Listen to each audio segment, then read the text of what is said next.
mi tribu.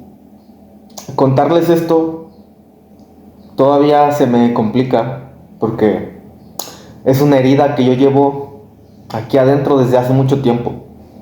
Es un momento muy difícil en mi vida que pasó ya hace algunos años, en el 2019. En ese año fue cuando una persona muy importante para mí, el que fue mi padrastro, porque un poco de contexto, yo vengo de una familia, vengo de padres divorciados y entonces no tuve papá. Pero aquí entra esta persona que se llamaba Francisco Zamora Dorantes. Él fue la persona, él fue el hombre que tomó a mi familia como parte de su vida. Entonces, desde que yo era niño, me tocó la fortuna de convivir con él, vivir en su casa muchos años, de que él cuidara de mí, de mis hermanas, de mi madre, y de que me ofreciera ciertas experiencias de la vida, que me enseñara muchas cosas también. Por eso es un poco de mi contexto de por qué digo que es mi padrastro. Pero entonces Fran siempre estuvo ahí.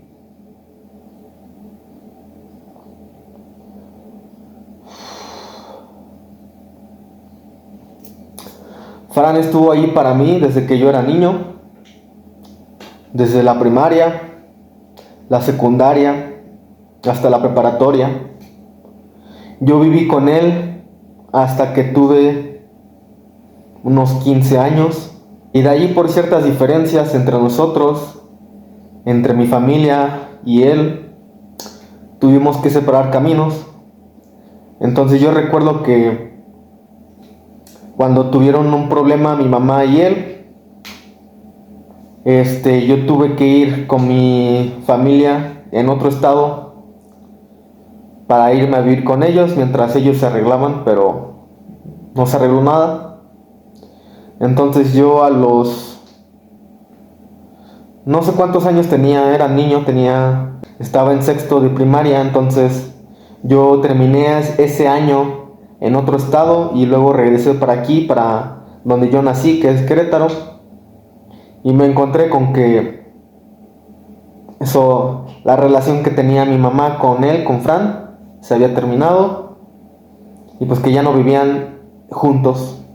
Entonces fue el primer golpe que yo tuve y de ahí entonces pues yo seguí la escuela. Como yo vivía con él, después me fui a vivir con unas tías, con mi abuelita, ahí a Jalisco. Y luego regresando acá, pues tuve que seguir con la escuela, con la secundaria. Y para ese entonces yo tuve la fortuna de que él siguió con sus brazos abiertos para darme la bienvenida en su casa. Entonces yo estuve 2 años con él, 2 años más con él en la secundaria. Pero por problemas que yo tenía dentro de mí, por mis complejos, por mis inseguridades, por mi baja autoestima, mi cero seguridad, por mis problemas que yo tenía aquí, mis emociones me cegaron a lo que era la realidad. Y yo, en ese entonces, como yo me sentía como un desgraciado, como una mierda andante en el mundo, y era un egoísta porque nada más pensaba en mí, pensaba en cómo yo nada más podía ser feliz, cómo yo nada más podía conseguir esa autoestima, esa confianza que no tenía. Entonces no me daba cuenta de lo que él hacía por mí, de todas las oportunidades que me ofrecía. Tampoco igual del lado de mi madre. Entonces yo fui siendo más desgraciado con ellos, un desagradecido. Y eso llevó a tener pleitos, a discusiones con ellos, porque no quería hacerles caso. Yo en ese entonces ya me estaba, como quería escapar mi vida, le empecé a escapar, empecé a evadir mi realidad con vicios, con adicciones, fumando, tomando alcohol, jugando videojuegos. Entonces ahí entra una época baja, una de las cuantas épocas de los tiempos más bajos que he tenido, que fue cuando me volví adicto a un videojuego. Y en ese entonces yo estaba en primer año de preparatoria y había regresado a vivir con él, porque habíamos hecho una promesa de que esos 3 años de preparatoria, si yo no reprobaba nada, entonces me iba a quedar viviendo con él. Entonces yo a los 15 años entré a la preparatoria y también entré a ese vicio de videojuegos. Y ese vicio, ¿por qué? Porque nuevamente era como fumar, como tomar, era escapar mi vida, era sentir que hacía algo para no ver la realidad que tenía enfrente. Al pasar el tiempo hubo problemas con él porque no hacía caso, era un rebelde que seguía siendo egoísta, por dentro me seguía sintiendo como una basura, entonces no le quería hacer caso y tuvimos problemas. Entonces, como habíamos quedado en el acuerdo de que si yo reprobaba algo me tenía que salir de su casa, entonces pasó eso, reprobé 2, 3 materias y tuve que regresar con mi mamá a vivir. Pero afortunadamente, después de eso, seguimos en contacto. Yo cada fin de semana me iba a su casa a dormir, pero ¿saben qué hacía? En vez de pasar el tiempo con él,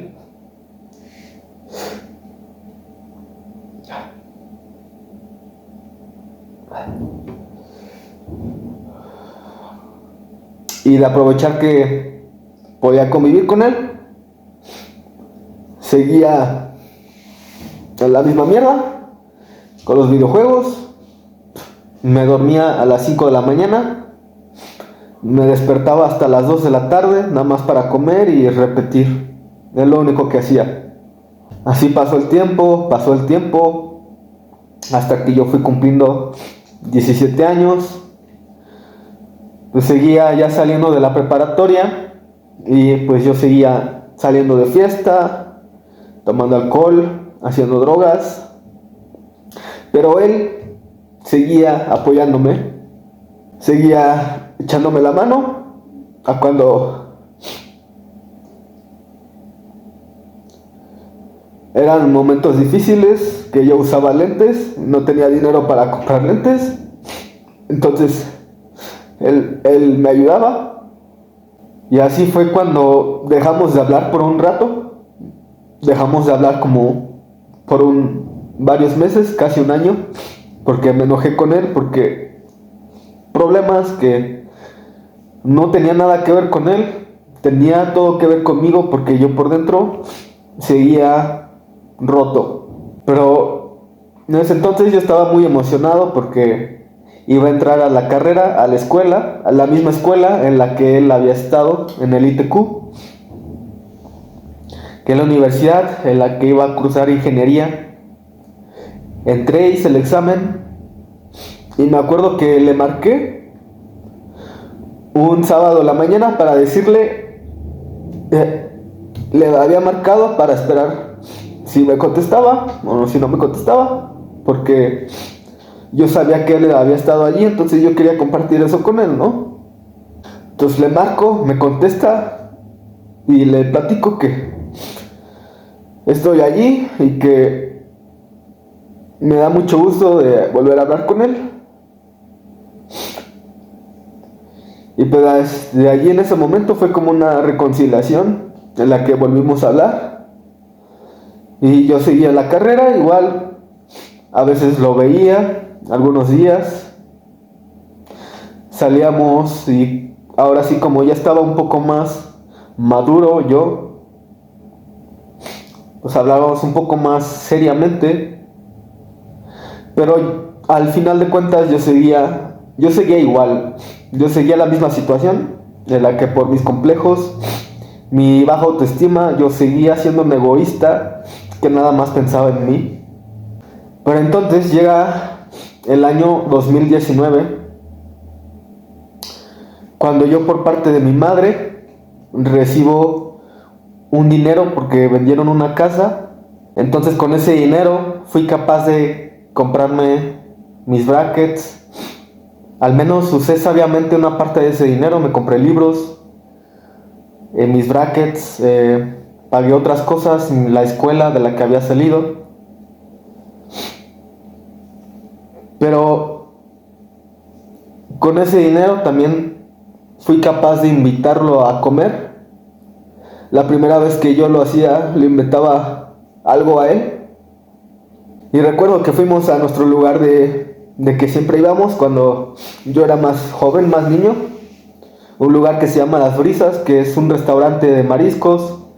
Entonces yo recuerdo que él pasó por mí, quedamos de vernos en un lugar. Fuimos hasta allá. Y en el camino, y yo de la nada, empiezo a soltarle todo. No sé por qué, pero ese día le dije lo mucho que lo admiraba, todo lo agradecido que estaba con él y que yo verdaderamente lo veía como mi papá. Le dije todo lo que tenía por dentro, de que por ser un egoísta nunca vi las cosas hasta ese momento después de tantos años. Y él simplemente me escuchó y me dio las gracias. Y nos fuimos a comer, platicando. Terminamos y yo pagué la cuenta. Recuerdo ese día que pagué la cuenta. De hecho, guardo el ticket en un lugar del último día que lo vi. Ese día ya cuando terminábamos, le dije todas las cosas que tenía en mente, que quería hacer. Él también me contó sus planes. Ya me regresó al centro de la ciudad para yo regresarme a la casa con mi madre. Él se fue por su cuenta y hasta ahí quedamos. Ya no volvimos a hablar. Y después de varios días, mi hermana me manda un mensaje.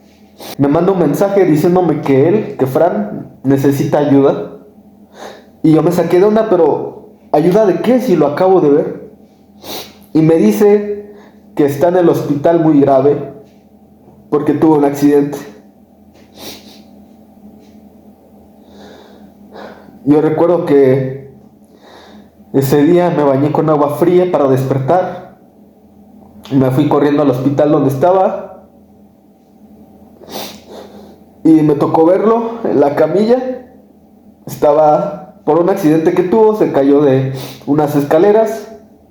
Al chocar con el suelo se pegó la cabeza y entró en coma. Entonces yo ahí en el hospital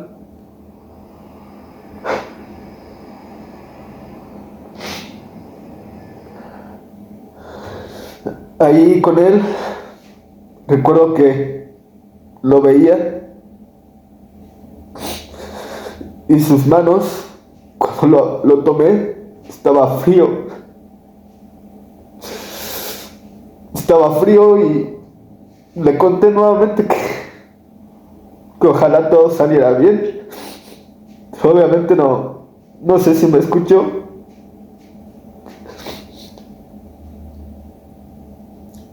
Tomando su mano que estaba fría, obviamente no se movía, entonces le conté más cosas y ese día salí llorando de ahí porque algo me decía que era la última vez que lo iba a ver.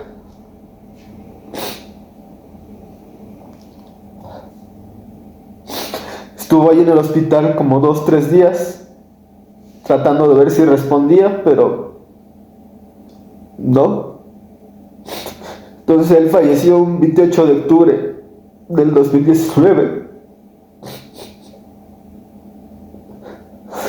Y es un momento ese es un momento, es una de las cosas que tengo más guardadas aquí y acá. Porque Y yo con él, por todo lo que hizo por mí, por mi familia, no fui todo lo agradecido que pude haber sido. Porque por ser un egoísta de nada más pensar en mí, por mis complejos, por mis inseguridades, por los problemas que yo tenía por dentro mío, no vi el exterior, no vi fuera de mí y nunca pensé en él, nunca pensé en que él también era una persona y que también tenía problemas. Después de tiempo me enteré que él también tenía problemas, de que no encontraba sentido a su vida. Él en ese entonces tenía casi 58 años, pero ya no quería vivir. Y eso fue lo que más me dolió, porque a pesar de yo verlo como un hombre de admirar, él también por dentro estaba mal. Y esa es una herida muy profunda que tengo, porque es algo que tengo aquí dentro y acá. Yo sé que ya no puedo hacer nada en este momento, pero es algo que me come, porque sé que si no hubiera sido un puto egoísta conmigo mismo, si hubiera trabajado en mí, en mi desarrollo, lo hubiera podido ayudar de alguna manera. Y ahorita ya son varios años después, y pensándolo ahorita con más años, ahorita yo ya tengo casi 23.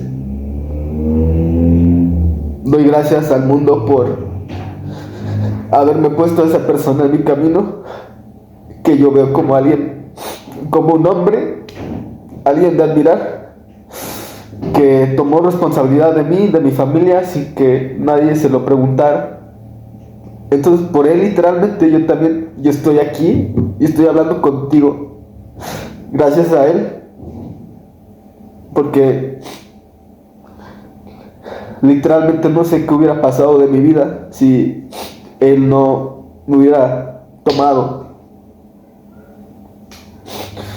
Entonces, después de allí, del 2019, fue uno de los puntos más bajos en toda mi vida, porque entró la pandemia, entonces se me juntó todo, falleció él, en la carrera empezaron las clases en línea, que era una fucking mierda,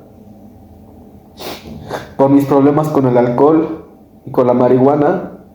Empecé a caer en un hoyo, en una cárcel mental, en la que yo ese mismo año perdí toda la forma que tenía, porque yo ya iba al gimnasio, pero perdí todo. Empecé a engordar, empecé a tratar mi mente y mi cuerpo como un depósito de basura, y yo recuerdo que ese entonces tampoco sentía ganas de vivir. No tenía propósito, no tenía ganas de hacer nada. Entonces me la pasaba acostado, perdiendo el tiempo en el celular, con más vicios, con el no-por, perdiendo el tiempo con videos estúpidos de YouTube. Y eso me llevó a estar físicamente en la mierda, mentalmente peor. Y me llevó a un día, en el 2019, no recuerdo exactamente qué día que fue, pero me llevó a terminar en el hospital por un ataque de ansiedad, porque no podía respirar y yo pensé que ese día era el último de mi vida. Allí fue cuando empecé a despertar un poco más, en el que mi conciencia me empezó a hablar, en el que empecé a escuchar a mi conciencia un poco más. Pero ya esa historia la contaré en otro video más profunda, el día en que cómo terminé en el hospital. Pero hoy quería contarles esa historia, la historia de Fran, que aquí hay una foto, la única foto que tengo con él. Pues gracias por escuchar, tribu.